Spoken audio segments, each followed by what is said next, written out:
Bonjour, bienvenue sur le podcast de l'Église évangélique baptiste La Bonne Nouvelle de Dijon. Nous sommes situés aux 5 rues du lycée à Dijon. Vous pouvez trouver des informations sur notre Église sur le site internet www.la-bonne-nouvelle.org. Passez une excellente journée ou soirée. C'est pour moi aujourd'hui une grande joie de me mettre devant vous pour prêcher la parole de Dieu. Ça fait une année, presque une année et demie, je n'ai plus eu la grâce de prêcher. Donc ça fait longtemps que j'ai prêché. Alors, le pasteur m'avait demandé, pendant ces temps difficiles pour lui, ces temps d'épreuve, il m'avait demandé de préparer un message pour réconforter l'Église et pour fortifier l'Église concernant les souffrances et les épreuves. Et comme moi-même, je suis dans cette période d'épreuve aussi. Comme je disais, j'ai été frappé 3 fois par l'AVC. Donc si je suis encore devant vous, parler du Seigneur, c'est vraiment un miracle de Dieu. C'est un grand miracle. Normalement, j'ai passé des moments très difficiles où je me disais, peut-être que je n'aurai plus l'occasion de chanter pour le Seigneur. Parce que j'étais paralysé. Mais par la grâce de Dieu, on est là aujourd'hui. À lui la gloire pour tout. Alors, le passage que j'ai choisi, c'est dans 2 Corinthiens chapitre 12, versets 7 à 10. Nous allons lire ce passage.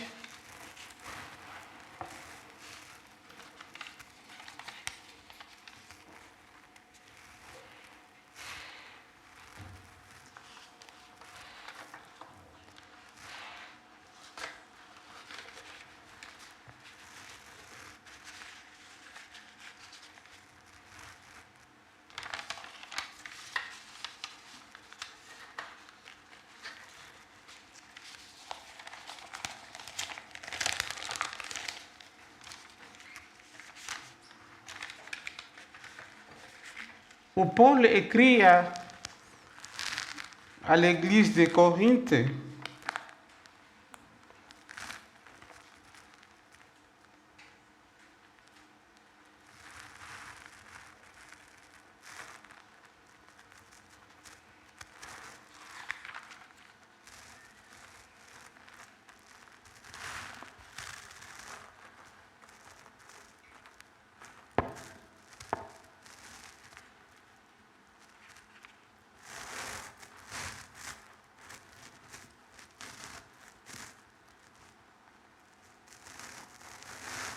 et pour que je ne sois pas rempli d'orgueil à cause de ces révélations extraordinaires, j'ai reçu une écharde dans le corps, un ange de Satan pour me frapper et m'empêcher de m'orgueillir. 3 fois, j'ai supplié le Seigneur de l'éloigner de moi. Et il m'a dit, ma grâce te suffit, car ma puissance s'accomplit dans la faiblesse. Aussi, je me montrerai bien plus volontiers fier de mes faiblesses, afin que la puissance de Dieu repose sur moi. C'est pourquoi je me plais dans les faiblesses, dans les insultes, dans les détresses, dans les persécutions, dans les angoisses, pour Christ. Car quand je suis faible, c'est alors que je suis fort. Je répète la phrase plus importante.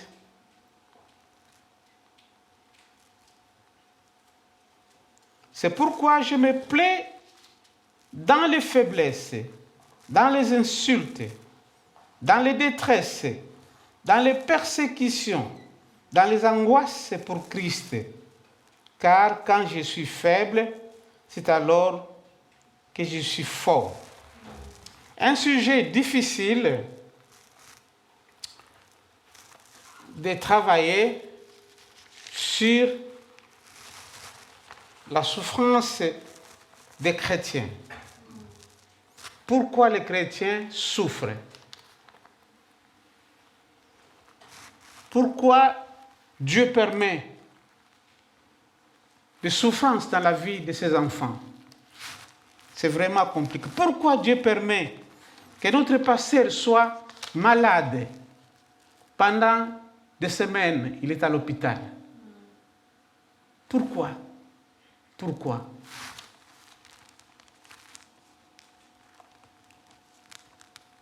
Ce monde a beaucoup de problèmes. Paul écrit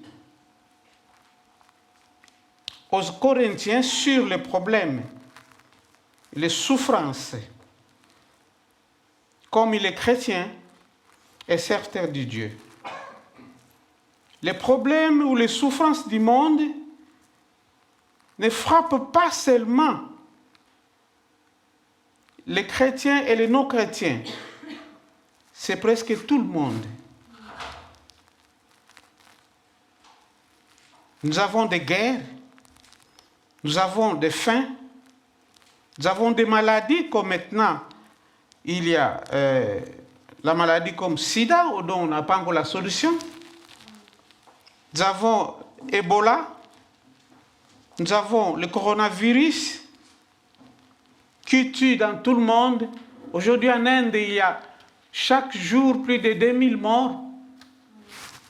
C'est terrible. Et pourquoi Dieu permet tous ces problèmes? Les organisations dans l'homme, dans l'organisation en général, a essayé de créer des organisations pour résoudre ces problèmes. Nous avons l'ONU, nous avons l'organisation OMS qui s'occupe de la santé pour qu'il n'y ait pas de pandémie. Mais la situation ne change pas. Nous avons des guerres qui tuent tout le monde. Vous avez vu la guerre en Israël ces derniers moments, où une bombe seulement fait descendre tout un appartement. L'homme, les problèmes, les souffrances. Et quand des guerres se passent dans tout le monde, comme même en Afrique, ce n'est pas seulement les chrétiens qui meurent, mais les chrétiens meurent aussi, les chrétiens souffrent aussi. Bien qu'ils soient des enfants de Dieu, mais ils souffrent aussi.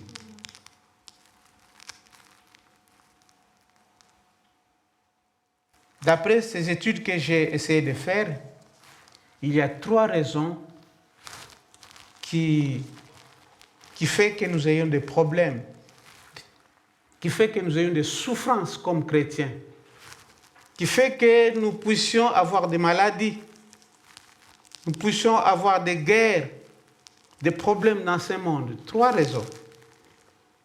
La première raison, c'est notre adversaire, l'ennemi, le malin, Satan, avec ses démons. Ils sont en activité depuis la création. Il veut faire du mal à chaque moment. Nous pouvons lire, on n'a pas le temps, mais seulement écrire peut-être Genèse chapitre 3, versets 1 à 5. Il est animé d'une grande colère. D'après Apocalypse 12, chapitre 2, il est le PDG d'une grande entreprise de démolition des foyers. Son objectif, c'est démolir les foyers, détruire les foyers, créer des divorces, Vous savez, ce n'est pas possible que dans des pays d'Occident, par exemple, où il y a des moyens quand même financiers, mais c'est ici où il y a plus de divorces, plus de suicides. C'est le travail de l'ennemi. Il veut détruire par tous les moyens.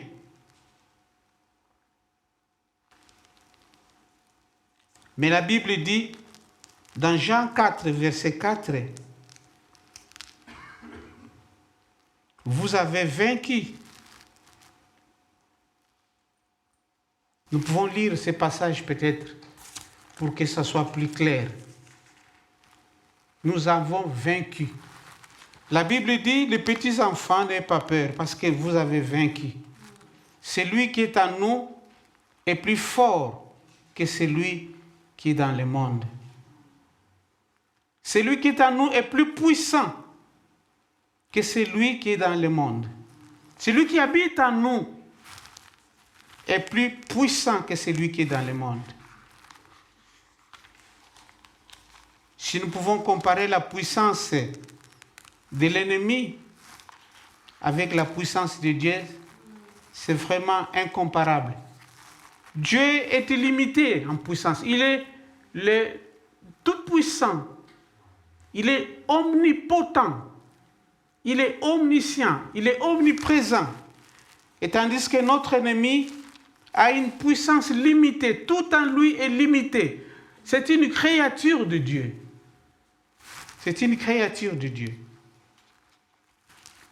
Et c'est pourquoi nous ne devrons pas avoir peur de l'ennemi. Nous ne devrons pas avoir peur de l'ennemi parce que lui, il a été vaincu sur la croix.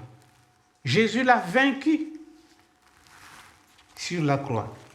Jésus a versé son sang sur la croix pour le vaincre.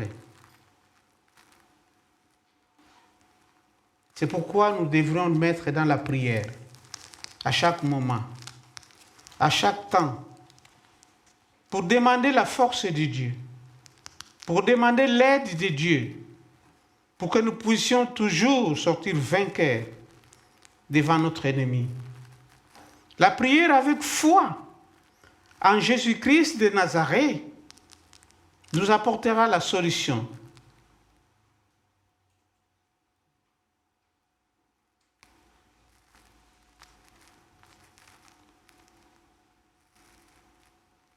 La Bible dit dans Jacques chapitre 4, verset 7, quand nous faisons nos prières dans la foi à Jésus-Christ, la Bible dit, résistons au diable, et il fuira loin de nous, il fuira loin de vous. Il faut résister à l'ennemi, il faut résister au diable dans la prière, en demandant à Dieu de nous aider, de nous donner la force pour que nous puissions toujours être vainqueurs en Jésus-Christ, notre Seigneur et notre Sauveur. Dieu est illimité, mais Satan est limité. Dieu est omniprésent, mais Satan n'est pas omniprésent. Dieu est omnipotent, mais Satan n'est pas omnipotent. Si nous voulons comprendre l'histoire de notre ennemi, nous pouvons facilement étudier les problèmes, la situation de Pharaon et Moïse et Aaron. Quand Dieu a donné la possibilité d'Aaron et Moïse d'aller sortir les enfants d'Israël en Égypte. Pharaon, il a dit, ça ne sera pas possible. Je ne peux pas laisser les enfants d'Israël sortir de l'Égypte. C'est eux qui travaillent, ce sont mes esclaves. Ils travaillent pour moi. Dieu a endurci, la Bible dit que Dieu a endurci le cœur de Pharaon pour montrer sa puissance pour montrer comment il est. Et Dieu a utilisé puissamment Moïse et Aaron, de telle façon que ils avaient un bâton, ils ont lancé ces bâtons sur les champs, et le bâton est devenu le serpent. Pharaon a dit, mais ça c'est quoi? Ça, ce sont des jets d'enfants. Le bâton est devenu serpent, mais mes féticheurs, mes sorciers, mes magiciens peuvent faire ça, c'est absolument rien. Ça, c'est un jeu d'enfant. Et effectivement, ils avaient des bâtons avec eux. Ils ont lancé les bâtons, ils sont devenus des serpents. Alors la Bible ne nous donne pas le nombre de magiciens, de féticheurs, de sorciers que Pharaon avait, mais c'était nombreux. Je pense que c'est plus de 30 ou 40 ou 50. Mais à la grande surprise, le seul serpent d'Aaron et Moïse a avalé tous les serpents de ces magiciens et de ces féticheurs de Pharaon. Quelle puissance! Quelle puissance! Et la Bible nous parle de fléaux. Plus de 10 fléaux qui sont tombés dans le royaume des Égyptiens, dans le royaume de Pharaon.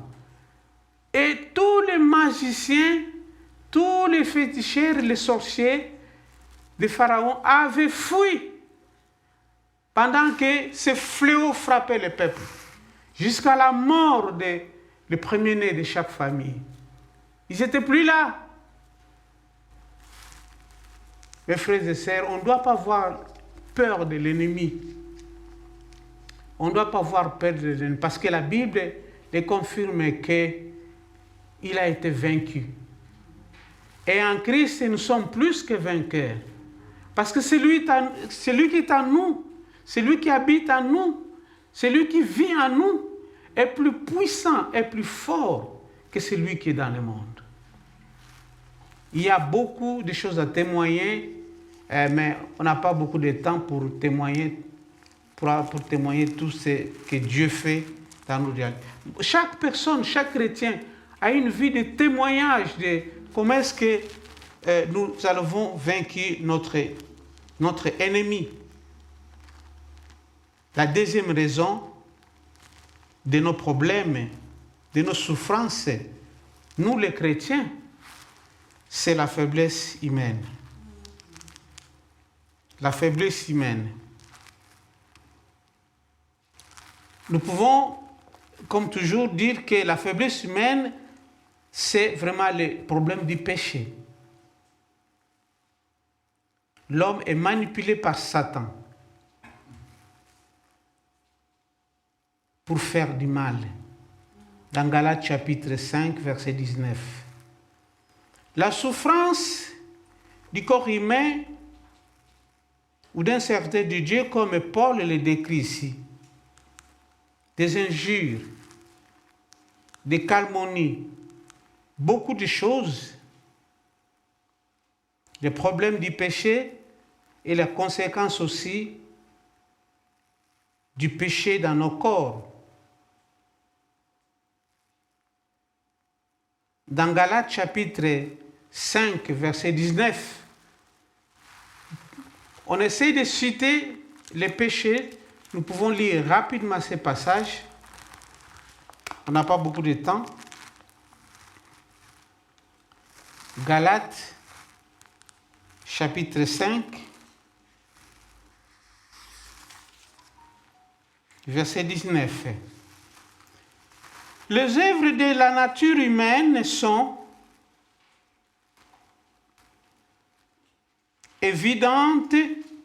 Ce sont l'adultère, l'immoralité sexuelle, l'impureté, les colères, les rivalités, les divisions, les sectes, l'envie, le meurtre, l'ivrognerie, les excès de table et les choses semblables. Je vous préviens, comme je l'ai déjà fait, ceux qui ont un tel comportement n'hériteront pas du royaume de Dieu. L'intention de l'écrivain, ce n'est pas de faire une liste de péchés, parce qu'il y en a beaucoup. Je peux continuer, mais il y en a beaucoup. Ce n'est pas ça l'intention, mais c'est d'essayer d'énumérer quelques péchés qui arrivent dans nos vies. Tous ces péchés nous créent des souffrances, des problèmes. Et la Bible confirme que les conséquences du péché, c'est la mort. Beaucoup de ces péchés nous traînent jusqu'à la mort. Jusqu'à la mort. Nous avons des maladies infectieuses, par exemple quand on est dans l'impudicité, nous avons des problèmes, des souffrances terribles. Mais aussi, il n'y a pas seulement le péché, mais il y a aussi des problèmes de négligence. Problèmes de négligence sur les règles de la santé, par exemple. Ça nous crée aussi des problèmes. On dit qu'avant de manger, il faut laver les mains. Mais il y a beaucoup qui sont négligents, ils ne se lavent pas les mains, ils ne se lavent pas les mains. Ils attaquent la nourriture, et parfois même ils ne prient même pas. Ils oublient de prier et puis on attaque la nourriture parce qu'on veut manger. Il y a des règles de la santé, par exemple, aujourd'hui, à cause de cette pandémie de Covid-19, on dit qu'il faut porter des masques partout. Surtout dans cette réunion de l'église, il faut porter des masques. Mais beaucoup sont négligents, ne portent pas de masques. Ils trouvent que ça, c'est pour les petits-enfants. Ah, il faut se laver chaque fois les mains. Ah, mais non, écoutez, moi je ne me lave pas les mains.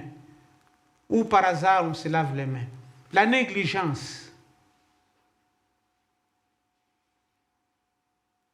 La négligence. Dans beaucoup de problèmes de la vie. La négligence. Ça nous crée des problèmes.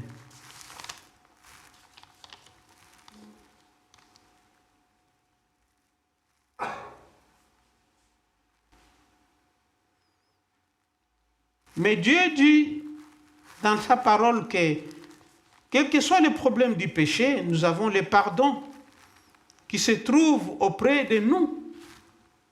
Nous avons le pardon, d'après Psaume 130, verset 4. Dieu est prêt à nous pardonner. Et dans Matthieu chapitre 26, verset 23,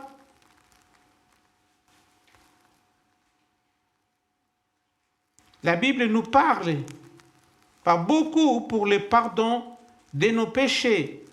Jésus a versé son sang. Jésus a vaincu les péchés. Et la Bible dit, dans Jean chapitre 5, verset 14, ne pêche plus. Cela veut dire que pour ces cas, pour ces problèmes de maladie, c'était causé par le péché. Mais ce n'est pas toujours que toute maladie est causée par le péché, non. C'est pourquoi Jésus, il a guéri des malades partout, mais il a dit aussi, dans Matthieu chapitre 9, verset 1, « Tes péchés sont pardonnés dans le cas de la guérison d'un paralytique. Tes péchés t'ont pardonné. » Donc Jésus est capable de pardonner nos péchés. Jésus est capable de nous guérir à cause de nos péchés. Quel que soit le péché, il est capable de nous guérir. Parce que la Bible déclare que par ses meurtrissures sur la croix, nous avons droit à la guérison. Nous avons le droit de prier, de demander à Dieu de nous guérir. Et il nous guérit. Il nous guérit. Mais il faut faire attention parce que ce n'est pas que toute maladie est causée par le péché. Ce n'est pas vrai quand nous pensons que toute maladie est causée par le péché. Parce qu'il y a des problèmes, il y a des maladies qui arrivent dans notre vie à cause de la volonté du Seigneur, à cause de la volonté de Dieu. Et c'est là nous passons par la troisième cause. Donc Dieu est capable de permettre la maladie, des problèmes dans notre vie. Dans ces passages que nous avons lus sur la lettre de Paul aux Corinthiens, Dieu a permis que Satan touche à la vie de Paul. C'est Dieu qui a permis qu'il touche à la vie de Paul. Il a permis les chardes dans la vie de Paul. Et la Bible n'explique pas très bien quels étaient les chardes, quel était le problème. Je lis dans d'autres versions, il parle des épines. Une épine, donc peut-être c'est le problème de Dieu. Au dernier moment de Paul, peut-être il ne voyait plus très bien. Il avait le problème parce qu'il voulait continuer à écrire, mais il avait des problèmes de la vision. Peut-être il ne voyait plus très bien. Alors, c'est Dieu qui a permis cette maladie. Il a envoyé Satan pour introduire cette maladie, ces problèmes dans la vie de Paul. Combien de fois notre Seigneur, c'est lui qui est souverain et qui règne, qui peut utiliser Satan pour nous attaquer. Il peut permettre. Les enfants d'Israël ont connu des problèmes, des guerres avec les Philistins, par exemple, où Dieu parfois les a abandonnés entre les mains des Philistins. Ces guerres que nous avons vues aujourd'hui, les Palestiniens, ces guerres n'ont pas commencé aujourd'hui. Ces guerres ont commencé avant même que Jésus vienne, avant même que Jésus naisse. Quand le peuple se tournait contre Dieu, quand le peuple ne voulait pas adorer ces dieux, alors il permettait à Satan de toucher à leur vie. Il permettait la souffrance dans la vie de ses enfants, des enfants d'Israël. C'est Dieu qui permet des problèmes parfois. Et ici, Paul parle vraiment clairement en disant que les problèmes qu'il avait connus, les problèmes de chardes, c'est Dieu qui l'avait permis, c'est Dieu qui avait utilisé Satan pour ces problèmes dans sa vie, pour ces maladies dans sa vie. Et il a prié à Dieu pour le guérir, pour retirer ces problèmes. Mais Dieu l'a dit, ma grâce te suffit. Ma grâce te suffit. J'ai vu une fois à Paris, des pasteurs se sont réunis, ils m'ont appelé et ils ont prié. Il y a des pasteurs qui pleuraient. Ils ont prié, ils ont demandé à Dieu de me guérir, de guérir Menté de ses problèmes, vraiment de rétablir Menté, de guérir son pied, parce que c'est le pied droit maintenant qui a des problèmes. Ils ont pleuré, mais à la fin de la prière, rien n'était arrivé. Je continue à boiter. Et moi, dans mes prières aussi, quand je faisais une prière pour que Dieu me délivre de ce problème, c'est toujours la même réponse comme Dieu a donné à Paul, ma grâce te suffit.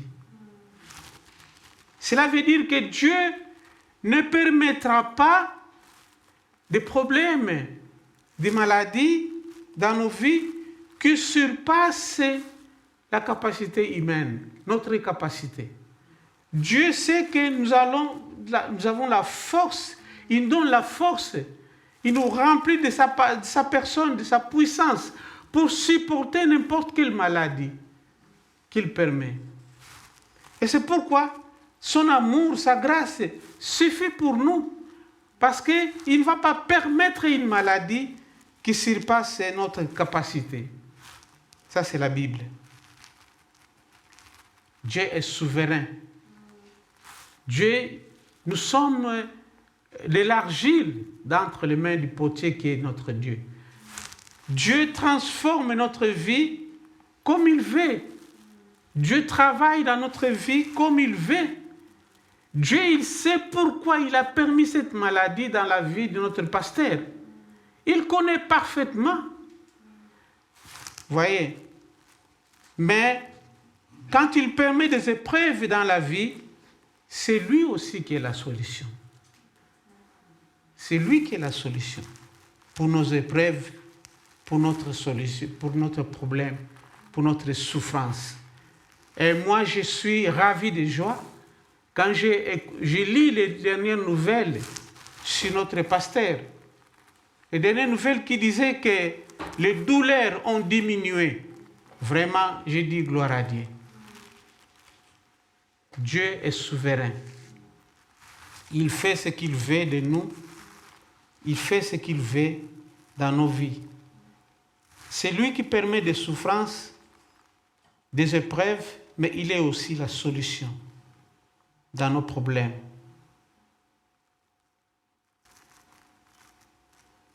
Nous voyons dans la Bible, par exemple, dans Genèse chapitre 21, verset 1er au 2e, Dieu a mis à l'épreuve aussi Abraham.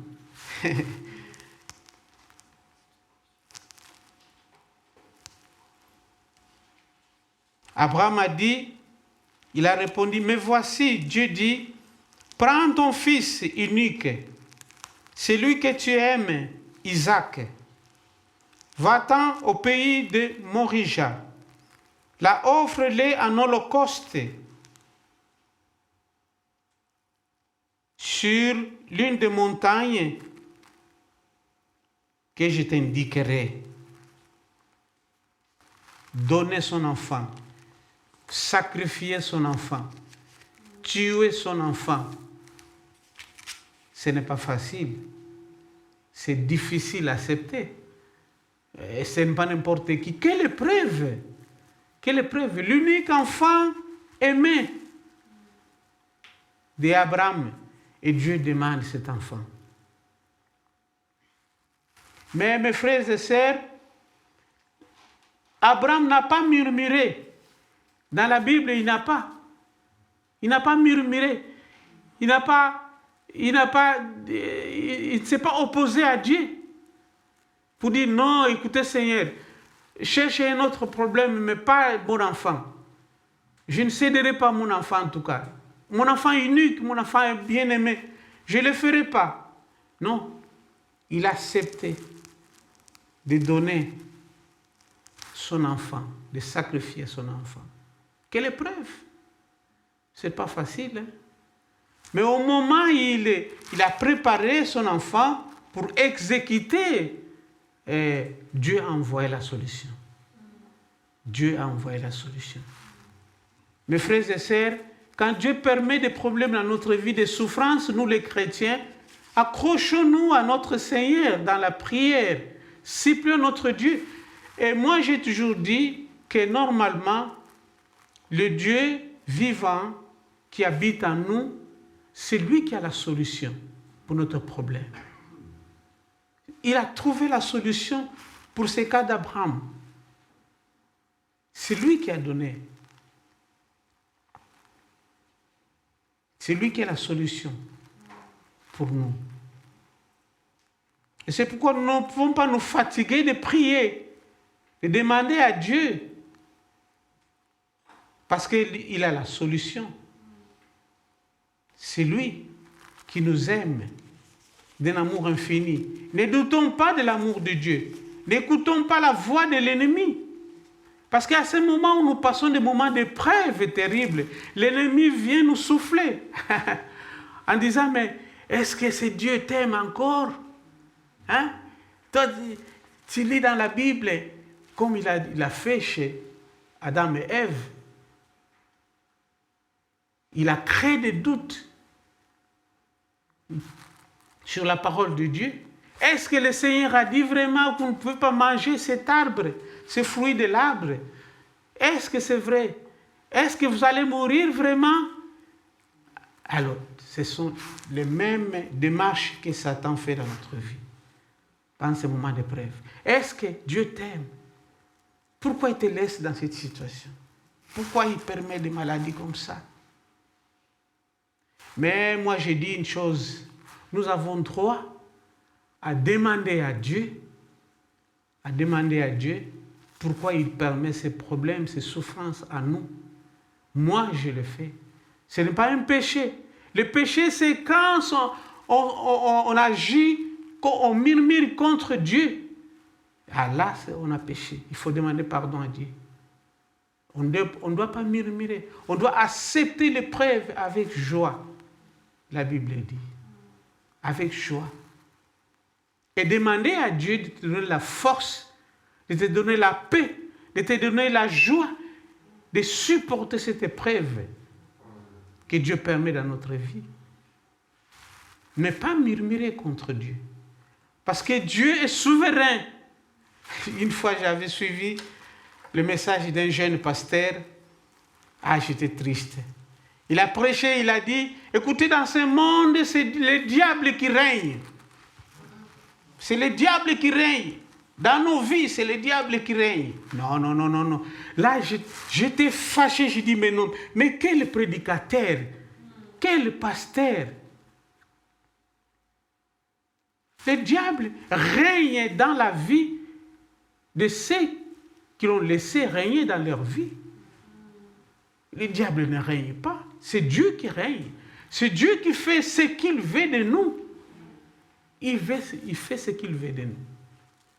C'est lui qui crée des problèmes. C'est Dieu qui utilise n'importe qui. Il utilise même Satan. Dans ce cas de Paul, il dit clairement que Dieu a utilisé Satan pour cette maladie.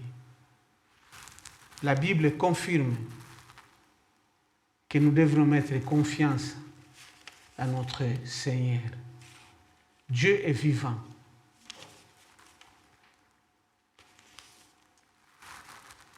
Notre devoir, c'est de mettre confiance en Dieu. Notre devoir, c'est de continuer à prier. Notre devoir, c'est attendre la solution de Dieu. Notre devoir, c'est de demander à Dieu de nous remplir d'un esprit de discernement. Posez la question à Dieu, ça c'est bien. Pourquoi, Seigneur, cette maladie dans ma vie? Pourquoi ce problème dans ma vie? Pourquoi cette souffrance? Moïse l'a fait. Pourquoi cette souffrance dans ma vie? Et Dieu, il nous sauve toujours. L'Esprit de Dieu, c'est l'esprit de sagesse, c'est l'esprit du discernement. Demandons à Dieu de nous remplir de son esprit, de discerner pourquoi, quelle est sa volonté, qu'est-ce qu'il veut de nous. Moi, j'ai posé la question à mon Dieu. Il m'a dit, maintenant, ta grâce me suffit. Ma grâce te suffit. Je t'aime. Je t'aimerai toujours. Mais supporter cette épreuve avec joie. Et continue à travailler. Continue à travailler. Continue à annoncer la bonne nouvelle. Continue à faire ton travail. Continue à composer de belles chansons. Continue à faire ton travail. Moi, je connais tout le travail, tout ton travail. Je n'oublie aucune chose. Ce n'est pas un Dieu qui oublie comme nous oublions beaucoup, mais c'est un Dieu qui se souvient de tout ce que nous faisons pour sa gloire. Dieu peut permettre des problèmes dans notre vie pour sa gloire. Voilà, là où je vais vraiment, je vais vers la fin de ce message. Il peut permettre des problèmes pour sa gloire. Il peut permettre des maladies dans nos vies pour sa gloire. Moi, j'ai écouté un témoignage avant-hier d'une servante de Dieu, une femme d'un pasteur qui était malade. Aussi, elle était atteinte du cancer du côlon. C'était triste, on a prié pour cette femme. Elle était hospitalisée, puis finalement des opérations, pas de problème. Et avant-hier, elle m'a écrit, elle m'a envoyé le message pour dire que Dieu l'a guérie de cette maladie. Vous voyez? C'est un Dieu qui guérit toute maladie, même les cancers, même ces problèmes de coronavirus. Moi, j'ai dans ma famille deux membres de ma famille. Il y a ma fille, il y a ma petite fille qui était atteinte de cette maladie. Mais Dieu les a guéris du coronavirus. Dieu guérit toute maladie. Dieu guérit les cancers. Dieu guérit le sida. Dieu guérit toute maladie. C'est un Dieu de toutes les possibilités. Tout est possible à Dieu. Rien n'est impossible à notre Dieu, à notre Seigneur. Il nous demande une chose, continue à travailler. Continue à prier. Continue à remettre tous nos sujets entre ses mains. La vie d'un chrétien, c'est la vie de prière. À chaque moment. Il ne faut pas vous fatiguer. Continuez à prier. Dieu permet des problèmes. Dieu permet des situations. Mais il est la solution. Il est la solution de nos situations, de nos problèmes. Moi, mon pied, ma jambe boite encore. Jusqu'à quand? Je ne sais pas. Mais je me réjouis de cette épreuve. Parce que Paul dit une chose très importante. C'est quand je suis faible, c'est à ce moment que je suis fort. Au moment où Paul passait ces épreuves, cette écharde dans son corps, à travers lui, son ministère était fructueux. Il y avait des miracles. Il priait pour des gens étaient sauvés. Il priait pour les malades étaient sauvés. Lui-même, avec une maladie qui ne se sauve pas, Dieu ne répond pas à sa prière, ou Dieu répond de façon en disant que ma grâce te suffit, mais il prie pour les malades sont sauvés. Voyez, il prie pour les malades et les malades sont sauvés. Quand nous sommes faibles, c'est là où se manifeste la puissance de Dieu en nous. Quand nous nous sentons faibles. Mais quand nous nous sentons forts, c'est là où le déclin arrive dans notre vie. Dieu ne veut pas des orgueilleux. Dieu ne veut pas des orgueilleux. À chaque fois qu'on sent l'orgueil en nous monter, nous sommes vraiment vers la chute. Moi, j'ai écouté pas mal de gens, des hommes de Dieu, qui ont déclaré qu'écoutez, moi, je suis capable de faire tout. Je suis capable de faire ça, je suis capable de faire ça, je suis capable de faire ça. Je dis, mais ça, c'est dangereux. Quelle est la place de Dieu alors? Les enfants d'Israël, dans ces guerres, dans les guerres avec les Philistins, avec le peuple, parce que la terre promise était déjà habitée par des gens. Alors il fallait des guerres et des guerres et des guerres et des guerres pour occuper la terre promise. Dans ces guerres, parfois Dieu nous a demandé de diminuer le nombre de soldats. Ils ont préparé des armées, ils ont préparé des choses, plus de 5000 militaires, je ne sais pas quoi, pour aller combattre l'ennemi. Dieu a dit non, c'est trop. Diminuez ce nombre. Moi, je combattrai à votre place. Et ils ont réduit le nombre de mes soldats, peut-être à 100. 100 seulement, alors que les ennemis, les Philistins, étaient nombreux.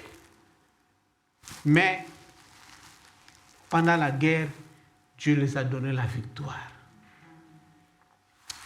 Il y a des fois, Dieu veut que nous puissions nous sentir humbles. Dieu, c'est ça que Paul dit, pour que je ne sois pas orgueilleux de tout ce que Dieu m'a montré, de toutes les révélations que Dieu a fait dans ma vie, de tout ce que Dieu... Si moi je commence à vous témoigner, moi qui suis le serviteur de Dieu devant vous, de tout ce que le Seigneur a fait de ma vie, depuis que j'ai commencé le ministère, ben, nous allons dormir ici. Nous allons dormir ici. Dieu est merveilleux. Dieu est merveilleux. Beaucoup de choses, des miracles, beaucoup de miracles. Moi, j'ai dit une seule chose. Ma femme sait. Si moi, je ne me suis pas converti en 75, je serais mort déjà. Ça, c'est certain, je serais mort. Mais depuis cette vie, depuis 75 que je me suis converti, jusqu'à maintenant, si je dois compter, si je dois raconter tous les miracles que Dieu a fait dans ma vie, dans cette vie chrétienne, mais c'est beaucoup. Nous allons dormir ici, à écouter seulement les témoignages du pasteur Menté. Témoignage sur témoignage. 2 miracles. Et ces miracles qui continuent jusqu'aujourd'hui. Moi, je suis faible, je suis malade, je ne suis plus en forme à 100%, mais Dieu continue à m'utiliser, comme Paul a dit, pour sa gloire et son honneur. C'est ça que Dieu veut, que nous puissions nous sentir humbles et que nous puissions laisser le Seigneur nous utiliser. Quand nous nous sentons forts, nous sommes capables. Non. Le Seigneur ne veut pas. Pourquoi il permet des épreuves dans notre vie? Il permet parfois des épreuves pour que son nom soit glorifié. Par exemple, dans ce témoignage de cette femme guérie du cancer, moi je dis Alléluia, gloire à Dieu. Et j'ai cru, j'ai dit Seigneur, merci parce que je crois aussi que tu vas sauver mon pasteur. De cette façon que tu as sauvé le cancer de cette femme et de cette servante du Seigneur, je crois que tu vas aussi sauver mon pasteur.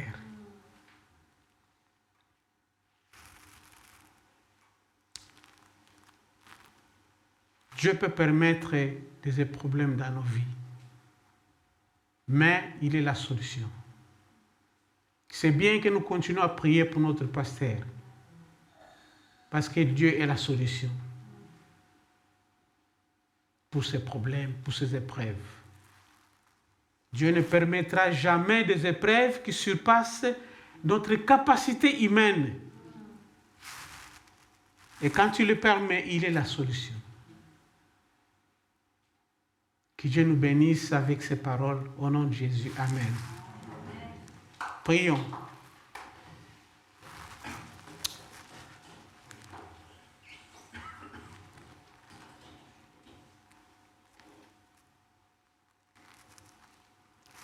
Tel que je suis sans rien à moi, sinon ton sang versé pour moi et ta voix qui appelle à toi, agneau de Dieu, je viens. Je viens. Seigneur, merci pour ce temps.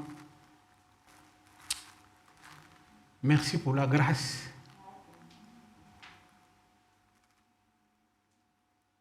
De me mettre encore devant tes enfants, ton Église, Seigneur, et parler de ta part. C'est par ta grâce, Seigneur. Merci, Seigneur, pour ta présence puissante dans ma vie, dans ma famille, pour tes bienfaits que nous ne pouvons pas compter, calculer, Seigneur. Merci pour les épreuves que tu permets dans notre vie, pour ta gloire et ton honneur, Seigneur. Mais nous savons que tu es la solution. Tu prépares toujours une solution pour nous. Donne-nous la force. Donne-nous, Seigneur, la paix, la joie. Paul dit qu'il se réjouit des épreuves, Seigneur, que tu permets dans sa vie. Entre de puissantes mains. Nous continuons à nous placer, Seigneur. Aide-nous. Bénis-nous, Seigneur. Bénis cette Église. Nous prions, Seigneur, pour la paix, pour la joie, pour la force de la famille du pasteur. Fortifier sa famille.